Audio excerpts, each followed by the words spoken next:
Welcome back to my mental health and crime channel. My name is Huda London. This is for educational purpose only. This is the case of the Idaho 4. May the victims rest in peace, condolence to their families, and may the correct justice be served.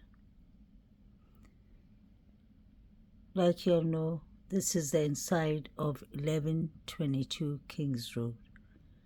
This is the living room. The Good Vibes photo had one of the unidentified male DNAs. I wanted to show you all the two arrows before you get to the steps. The one on the left is DM's room,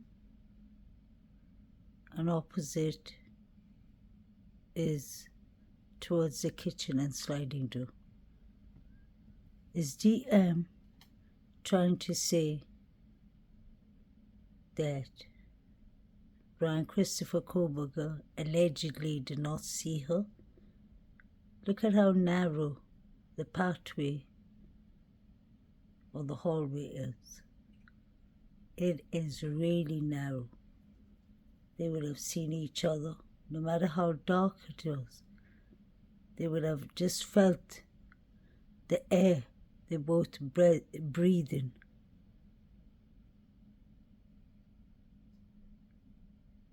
Why did it take 8 hours for DM to call 911? She called Hunter Johnson first before even calling 911. DM heard rummaging upstairs, and she thought it was the Sigma Chi Fraternity boys. That's what Ashley Banfield said on News Nation. Rummaging upstairs. DM actually heard quite a lot when you think about it. She heard someone who sounded like Kaylee playing with a dog. Then she heard whimpering from Xana's room. She heard a man saying, "Don't worry, I'm here to help." She opened the door 3 times. She wasn't scared. Somebody is in a frozen shock. I don't think they'd be opening the door. They would have locked it and waited for the person to left and call 911. Look at how narrow the steps and the pathways. Now pay attention. This is without the lights on. This is when you switch off the lights. You can still see the person who passes you if DM's room was even a bit open. Brian Christopher Koberger, whoever passed her, allegedly, would have seen her. Why would they have let her live to tell the story and be a witness? The mainstream news said that Brian Christopher Koberger was trying to commit the perfect crime. Then why would he leave a witness behind? He would have done his research and understood that there are 5 roommates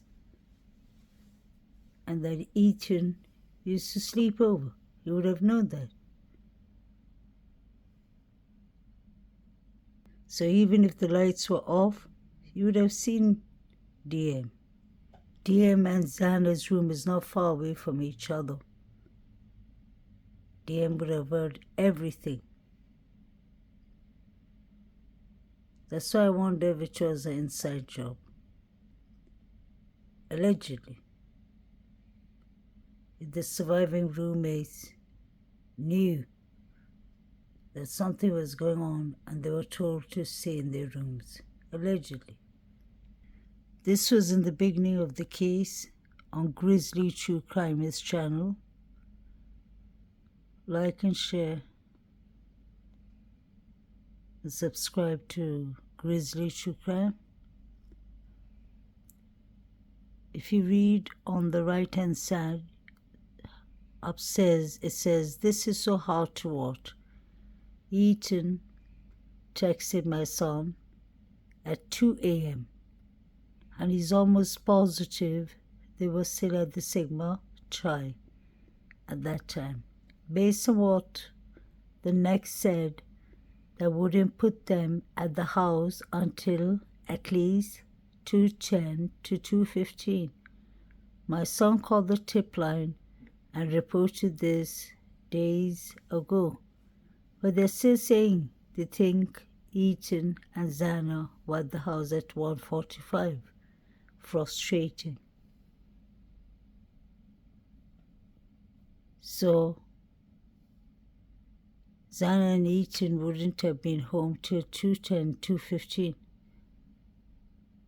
if this woman's son got the text from Eaton, and she reported it to the FBI, and they still didn't change the timeline. Why are they saying that the 4 victims were home at 1:45? They were not. Absolutely not. Every minute counts. Then why was the timeline change again? Now that is what I like about Grizzly True Crime. She makes a timeline. And this is from 2 years ago. This was in the beginning of the case. And this is exactly the timeline I always believe. The couple went to the Sigma Chi party on campus around 9 p.m., arriving home approximately 1:45 a.m., according to law enforcement. The same time, law enforcement says Maddie and Kaylee got home. Someone on Facebook said they got a text from Eaton at 2 a.m., so assumption is Xana and Eaton got home between 2 to 2:15 a.m. And that is what Eaton's friend's mother said too. Mary and Katie got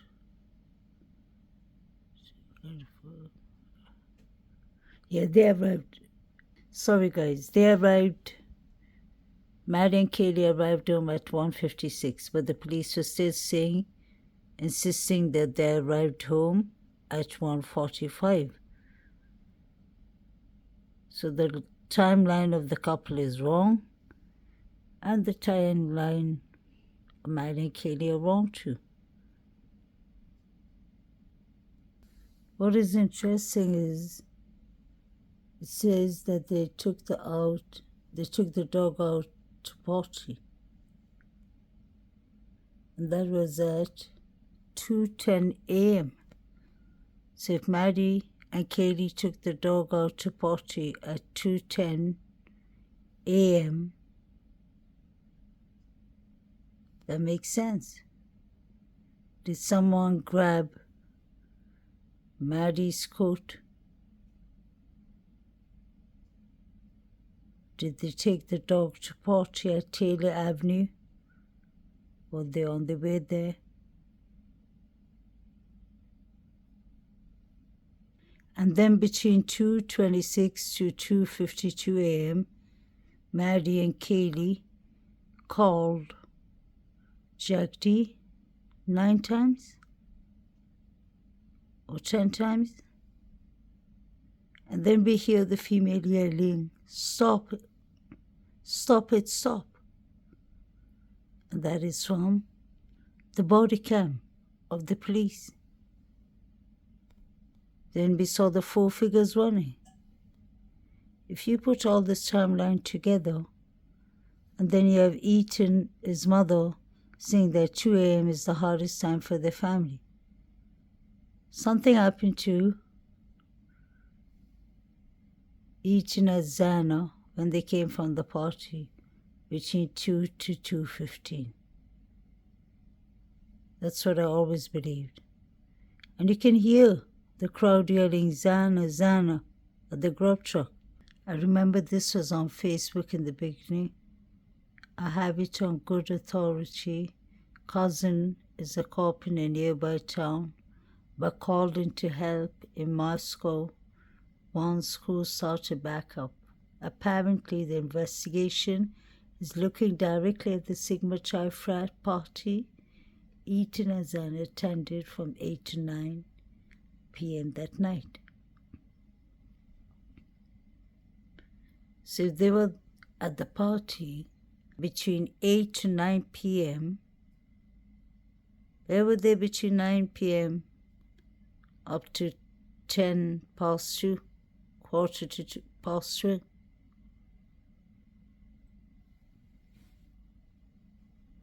Four hours. Where was the couple for 4 hours?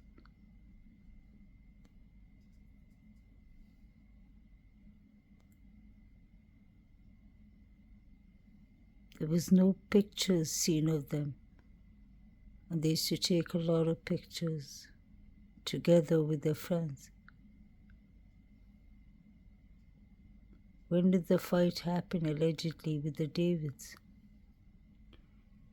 Please pay attention to the example the Chapin couple, especially Stacy, Each and his mother, uses here. Found it to be a bit strange. This was in the beginning of the case. It's important for us. I mean, the reason we've agreed to do this is there's some misinformation out there, and that's been hard for us. And that's why we, as a family, talked about it and agreed to do this, because the things that are being said are 100% not true. There's not drugs involved. There's not some weird love triangle. Ethan was stayed the night at his girlfriend's house, who was one of 5 girls who lived in the home. And it's just important that people let the criminal part of it try to work itself out, and that these kids, these all of the kids were just really good, great kids. I found that to be strange. Why would she say it's all rumors, there was no rugs or love triangle?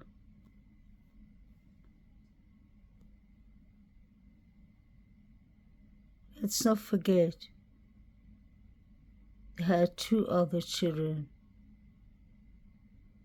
the other 2 triplets, Maisie and Hunter, who were already there and who heard about it, I'm sure, by 3, 4 a.m.,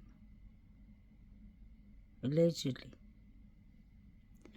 Pay attention to this picture. Look at hoodie guy, John Showalter.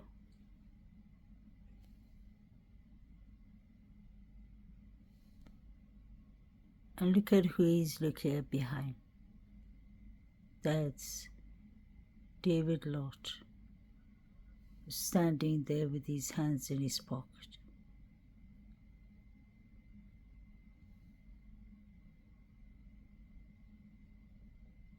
And Maddie and Kaylee there. These 2 poor victims were definitely targets that night. Pay attention to everyone's expression, how they're eyeing them, looking at them.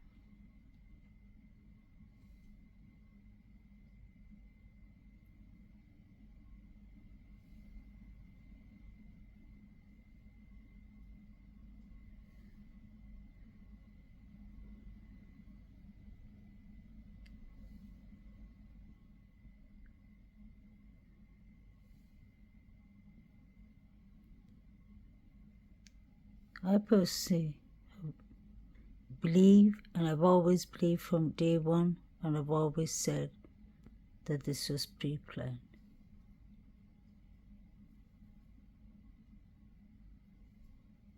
I don't know where Brian Christopher Koberger comes in into this mix,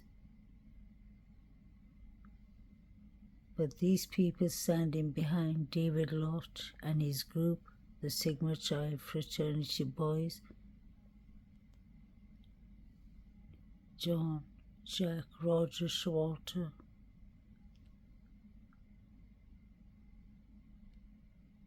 Jovito, and a few others like number 9 and number 8 are definitely playing a role in all of this. You can see Maddie pointing out to Hoodie Guy, John, Roger, Schwarter, and Jovito.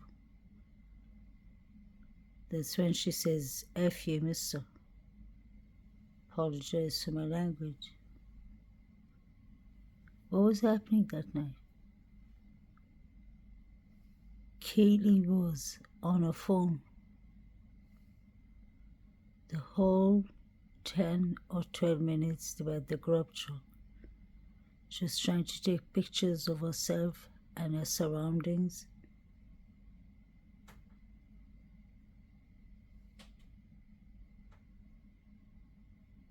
What was actually going on with Kaylee? And she just came that night only. I believe these unalivings had to be done that night because Kaylee came back.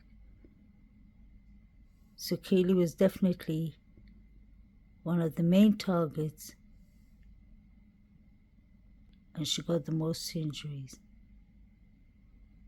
Xana was definitely an important target too, because she had defense wounds. The Sigma Chi Fraternity had a party that night. There was a fight that night, and the couple was involved, allegedly. Look at where 1122 Kings Road was before they demolished it. It's like a 2-minute walk.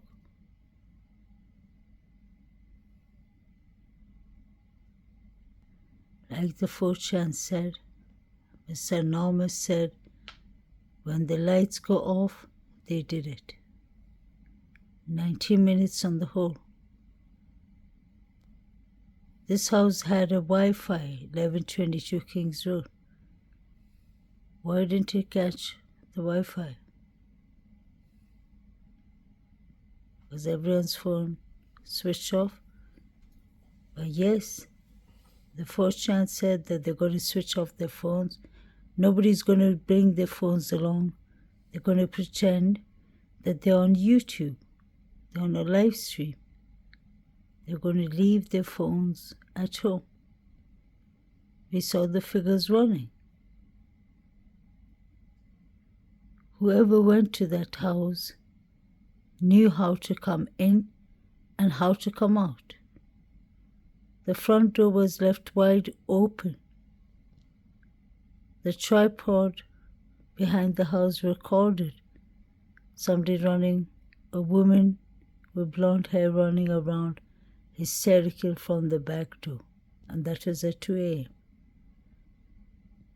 Could Xana and E have been attacked on the way home between 2:10 to 2:15 a.m.? Because that is when the crowd was yelling Xana, Xana, Xana, and Eaton's name. The Sigma Chi Fraternity has always been my number one suspects, even before Brian Christopher Koberger.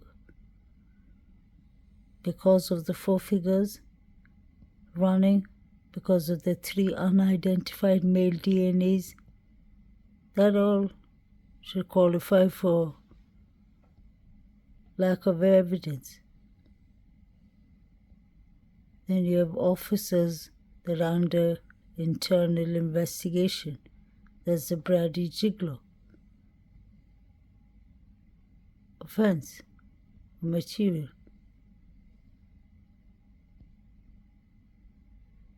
Why were the students let to go home? Wasn't interviews, fingerprints taken of almost all the students at least who lived out of campus? Why didn't Jack D pick up his phone? News Nation's Brian Enton is in Idaho. Police told me they want to send a message out to the kids here on campus. They're not concerned about what was happening at any of these parties, whether the kids were drinking or the college students were smoking pot or whatever. They're not going to get in trouble, police say. They just want the information about where Xana and Ethan were. Excellent question. Where was Xana? Where was Ethan? How come no pictures was taken of them that night? How come nobody's talking about seeing them? What evidence is the prosecutor, William Thompson, and his team going to take to court? Because let's not forget, the police and the FBI was asking the public for many months, right up to Brian Koberger got arrested. They were asking the public and the students in Idaho, Moscow, for the whereabouts and timeline of the couple. So something was never right there. I believe something happened today between 10 past 2 to 2:25.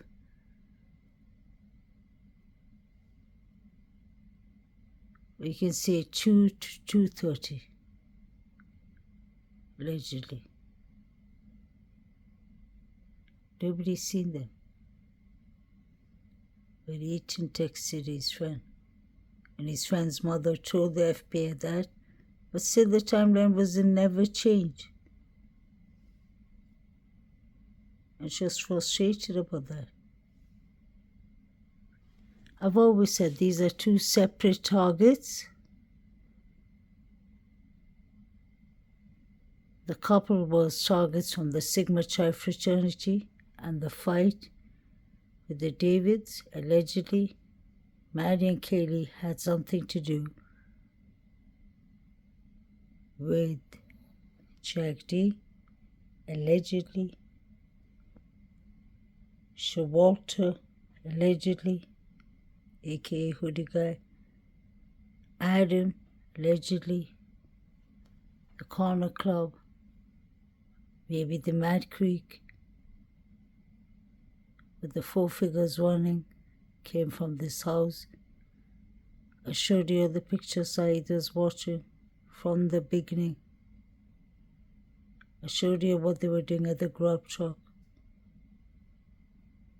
That's the reason I believe that these were the college students who did it, allegedly.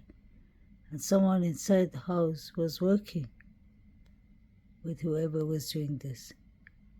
Somebody was waiting inside the house for them. That's my opinion. 2 separate groups that targeted them, 2nd floor and 3rd floor.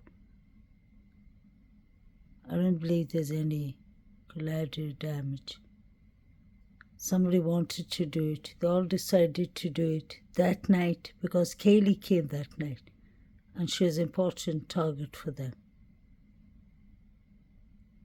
May the rest in peace. Special edition of 2020, ABC News investigates the University of Idaho stabbings that have shocked the country. The report will feature exclusive interviews with friends and loved ones of the victims. And here's the sneak peek. They were like, okay, it's an accident. Let's not panic, you know. And I remember texting Kaylee.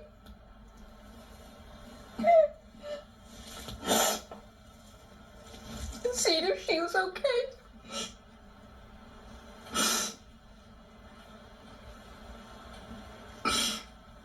She obviously didn't ever respond because it was in the morning.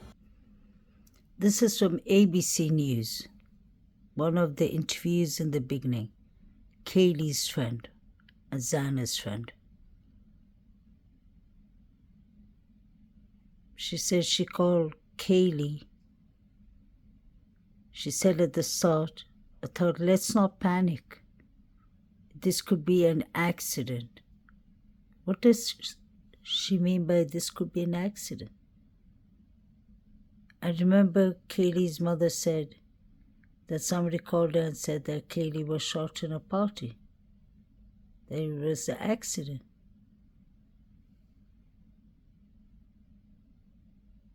So Elsa says that I called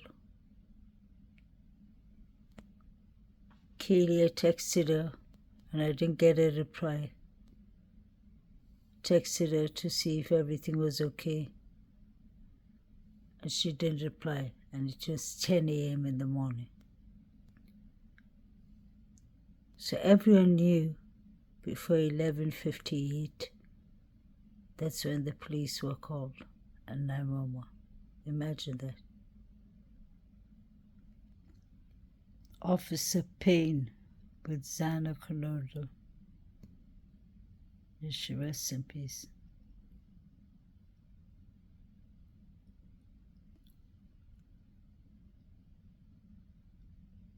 We saw him on the witness stand. There was so much.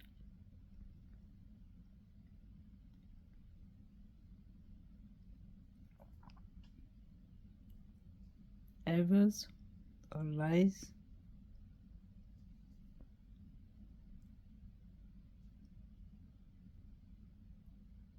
So cases corrupted, in my opinion. I wonder if Brian will end up walking out. Because of all the errors that has been done in the case. They were still gathering forensic evidence outside the house 2 weeks later. The glove was found and many other things. They were checking the tire marks on the road a week later. A week later, imagine how many other tire marks passed by there.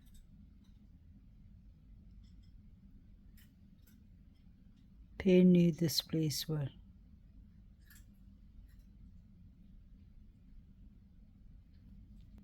He was busy telling Xana that it was the second time they came, and if he comes here the next time, he'll have to report it to the Dean Eccles, I'm sure.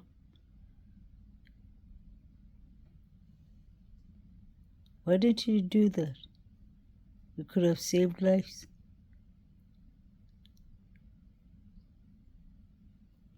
Hunter and his girlfriend Emily upstairs.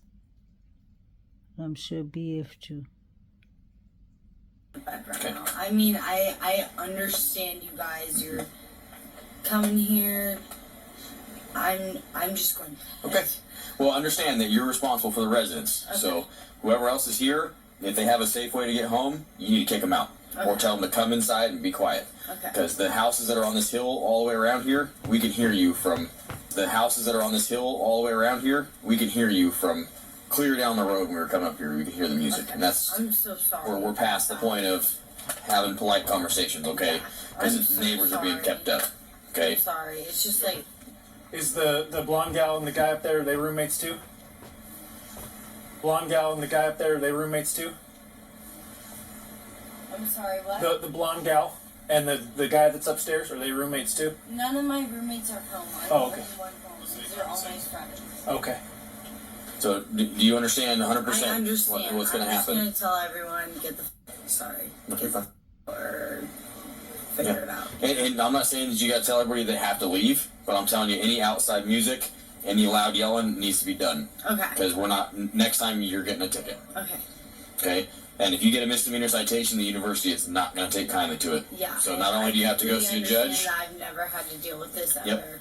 and we don't want to start now. I don't ever remember having to come here, so I understand you guys are having to get together, but people have a way of taking the invitation and using it as an excuse to get out of control and be loud. Advantage. Exactly. Okay.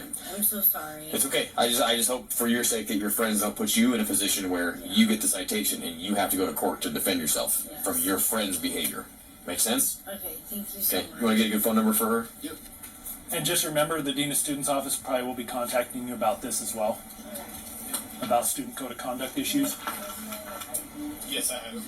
What's the telephone number for you? Xana, here's your ID back. Thank you so much. Any questions? No questions. Okay. Make sure your friends don't put you in a bad position. Tell them it's time to be done. Okay. There's like no one in there. Yeah. It was the two that were around the back. We had to holler at them to turn the music down. So, Thank alrighty. you guys. I'm